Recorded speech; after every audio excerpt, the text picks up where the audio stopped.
আসসালামু আলাইকুম। আমাদের দ্বিতীয় বেচে মুরগি হিট লাগার কারণে প্রচুর মুরগি মারা যাচ্ছে। আমরা দ্বিতীয় বেচে প্রথম দিছিলাম 1000 পিস মুরগির বাচ্চা। এরপর মুরগি যাতে মারা যাচ্ছে আমরা আরও 320টা বি গ্রেড বাচ্চা দিলাম।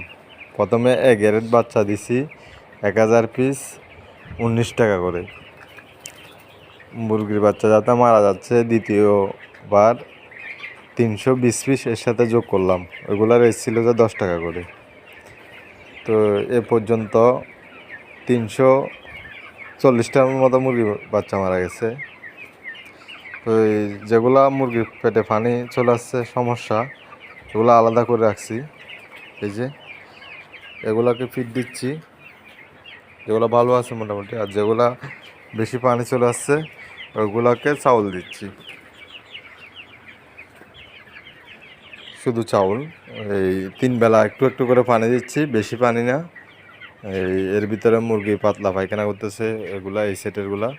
তো এগুলাকে ওষুধ দিচ্ছি। আর এর ভিতরে সর্দি আছে, সর্দির ওষুধ চলতেছে। এই বেচে মুরগির একটার পর একটা সমস্যা লেগে আছে। তো সবাই ভালো থাকবেন, আল্লাহ হাফেজ।